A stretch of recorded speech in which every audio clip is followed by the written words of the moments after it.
So, ang next naman natin is how to compare strings or at least part ng strings. So, yung una natin ginamit kanina, yung mga char add, ang inibigay sa kanya is index and inibigay sa'yo kung ano yung character na nandun. Dito naman, baliktad. Kung gusto mo namang hanapin, let's say, yung isang character, kung nag-exist siya or hindi sa isang given string, pwede nyo gamitin yung functions na to. So, yung index of or yung last index of, so maalin dyan. So, makapansin nyo dito, dalawa yung binigay ko, character at string. So, pwede kayong mag-search gamit yung character, pwede rin kayong mag-search gamit yung string. So, same example muna yung gagamitin natin, apple at orange. So, yung fruits.index of O. So, hahanapin nyo yung O. So, given natin ang O ay nandito sa index na to. So, number 6. So, pipilon yung 0, 1, 2, 3, 4, 5, and 6. Tapos dito naman, last index of A. So, mapapansin nyo dalawa yan. Yung isang nasa 0, at saka yung isang nandito sa 8. So, ang ibibigay nyo dahil last index of, ang count nun actually, simula dito, pabalik. So, dito yung nagbibilang pag last index of. Ang index of, dito siya nagsisimula magbilang. So, yung first occurrence ng isang word or string or character na hinahanap nyo. So, dun yung makikita yun. So, dito sa second line natin, meron tayong 8. So, what if gusto nyo naman na merong i-exclude na parts? So, pwede nyo rin i-convert yung index of na lagyan siya ng from index or ito yung magiging starting index natin. So, makapansin natin yung kaninang example natin na index of A. So, hanapin natin yung index of A. Kanina, ang binabalik nito is yung 6. Pero this time, sinabihan natin yung index of na mag-start siya dun sa index 1. So, ibig sabihin, i-disregard niya yung nandito sa index 0, which is A. So, ang magiging output niyan ay yung A na nandito sa pangalawa or yung number 8. So, next naman natin yung last index of, ganun din, pwede nyo rin siyang i-convert or pwede nyo rin siyang dagdagan ng parameter. So, yun yung from index niya. So, A and then comma 7. So, bibilangin niya yan excluding yung number starting from number 7. So, dito yun sa number 7 kasi yung A natin is number 8 for index number 8. So, ito naman nasa index 7 natin is yung R. So, ibig sabihin dito siya magsisimula bilang na kung saan niya makikita yung index ng character niya. So, 0 niya makikita yung letter A. So, pag ginamit niyo naman yung mga yan, yung index of, regardless kung meron parameter na beginning index or wala, lalabas naman yun ng negative number. Kapag nag-search siya, tapos wala siyang nakita. So, yun yung maganda kay index of. So, madali siyang tignan kung meron or wala yung isang character or string. Another function that we can use, pero ito, boolean naman siya. Yung mga previous natin na ginamit ay mga integer yung return type. So dito, ang return type naman niya ay boolean. Ibig sabihin, true or false ang pwede niya ibalik sa inyo. So dinagdagan natin yung example natin. So meron tayong apple, orange, banana. Ngayon, pwede niyo lang i-check yan na fruits.contains. So ang word na contains, tinatanong niya lang kung merong laman na specific string na hinahanap or search keyword. So yung orange, meron ba nandito sa fruits? Answer is true. So yung ibabalik niya. So ito naman, makapansin niyo dito, naka-uppercase naman ito ng orange. So ano yung magiging output nito? False. Dahil yung orange na uppercase ay different kay orange na lowercase. So kung gusto niyo na maging hindi case sensitive to, pwede nyo naman i-convert din muna yung given nyo or yung search keyword nyo para mag-match yung dalawang nyo. So kung case sensitive yung kailangan nyo, by default case sensitive yung contains. So dito naman, fruits.contains yung character na X. So obviously ito ay false naman. So kasi wala namang word na X to. So wala na yung X, false na.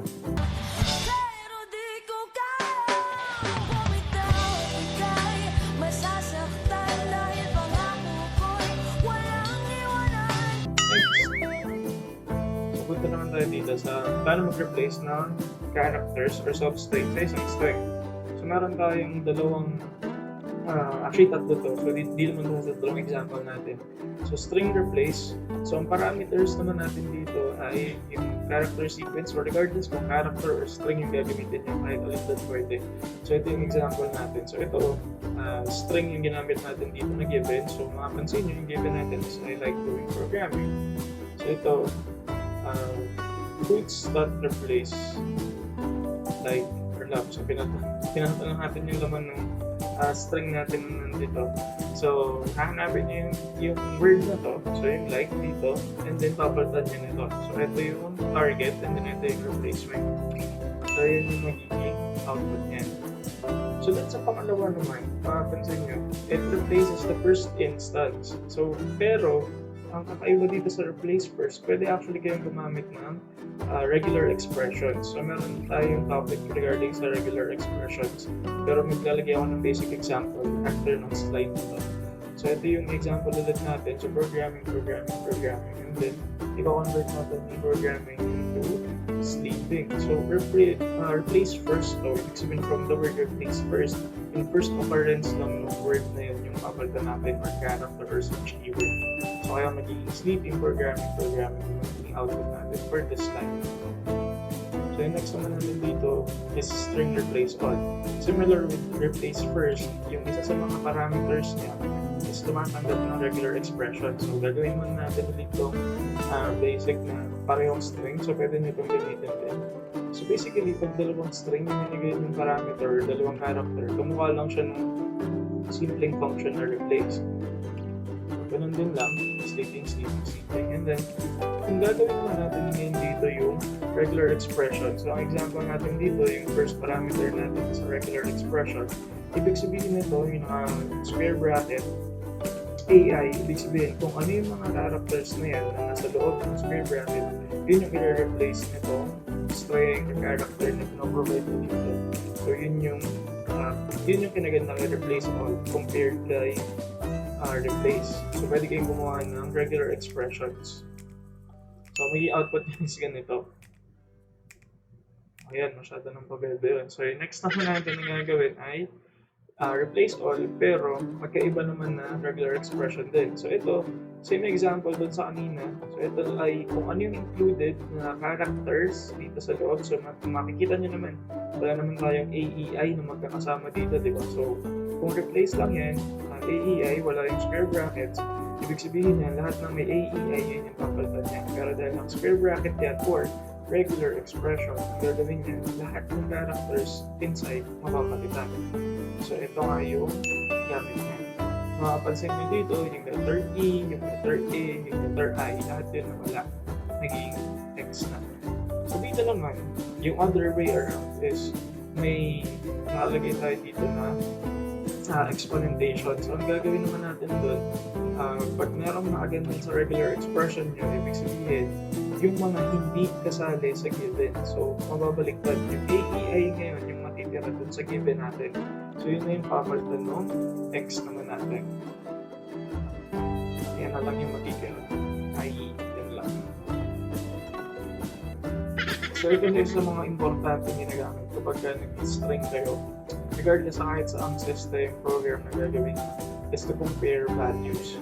So, unlike numbers, ang strings, meron silang sariling functions for comparison. So, hindi nyo basta pwede gamitin yung equals na given or relational operator na equals kasi pag string, iba yung ginagamit natin. So, meron tayong dalawa, compare to tsaka equals. So, mapapansin nyo, nagsama ko na siya dito, yung compare to tsaka yung compare to ignore case kasi pareho lang naman sila yung ginagawa, pinagkaiba lang. Yung isa is case sensitive and then ito is hindi siya case sensitive kasi nga ignore case. So regardless kung pinag-compare nyo lower to upper, upper to lower or pareho sila ng case, wala yun sa kanya kasi ignore case yung ginagamit natin dito. So kung kailangan nyo ng case sensitive, make sure na hindi nyo isasama yung ignore case. So yung example natin dito, meron tayong compare to tsaka equals naman. Ang malaking difference nila, ang binabalik ng compare to ay integer, ang binabalik naman ng equals ay boolean. Again, ito ay true or false lang. So dito sa example natin, meron tayong ABC. So pag ginawa natin kung compare to, ang magiging output niya ay 0 kasi wala naman sila basically difference. And then, pag ginawa naman natin yung S1 dot equals to S2, may output nun ay true. So, saan nyo ito pwede gamitin? Karaniwan pwede nyo ito nilagay sa mga conditional statements nyo. So, maglalagay kayo ng comparison, pwede nyo gamitin yung example na yan. So, punta tayo dun sa isa pang example. So, mapapansin natin dito, ito ay ABC, ito naman ay AEN. So pag ginamit natin ng S1.compare to, so makapansin nyo, magpo-focus tayo dito more on dun sa compare to. Pero ano ba to? Just by checking yung given, automatic makikita nyo na agad kung hindi sila equals. So sa compare to, magkakaroon siya ng answer na negative 3. And then kay equals naman is false. Kasi nga magkaiba naman sila, so hindi sila equal.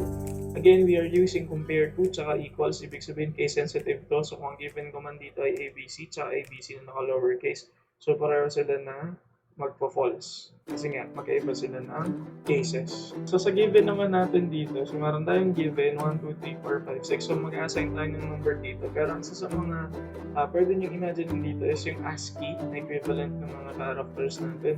So yung 1, 2, 3, 4, 5, 6, bigyan muna natin muna ng values. So yan. So yung A is 1, and then yung F is 6.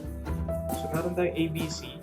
So this is the discussion tayo compared to kung bakit siya naging negative 3. So yung i-compare sa kanya is yung AEF. So imagine this as mag-subtract tayo ng value from dun sa given tapos dun sa pinag-compare nyo. So i-convert natin siya into their numerical equivalent. So ang tawag dito is lexicographically nagko-compare tayo ng mga strings. So yun yung ginagawa kay compare to. Kay equals kasi it's just a simple true or false lang. Pero kay compare to, ginagawa naman niya, kino-compare niya yun per character. Kaya nga lexicographically yung comparison dito. So meron siyang naka-assign na values dito sa yung mga given. So gagawin natin dito is itong first part. So yan, yung 1, 1. So pagka nag-subtract kayo dyan, 1 minus 1 is equals to 0. So kaya 0.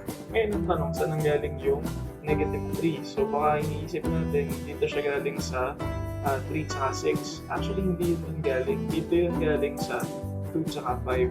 So minus negative 3. Kasi 2 minus 5, so magiging negative 3 siya. Yung 3 tsaka 6, hindi na actually yun pinag-compare. Kasi once na may nakita na siyang hindi 0 or non-zero value dun sa given, automatic yun, ibabalik na niya yun dun sa compare to niya. So ang ginagawa natin dito when we're comparing, nagsimula tayo dun sa left side hanggang makapunta sa dulo sa right side. So ganun yung comparison natin dito. So kaya ito, yung 1, 1, 0, yung 2, 5 is negative 3. So yung 3 tsaka 6 hindi na yun napoprocess kasi hindi naman lang siya kailangan i-process dahil kung pa lang sa second character natin, meron na tayo agad nakita na magkaiba yung values. So yun lang para sa video na to. So maraming salamat. So make sure to browse the video, study the video, and practice it kung paano ginagawa yung string functions na to. So maraming salamat.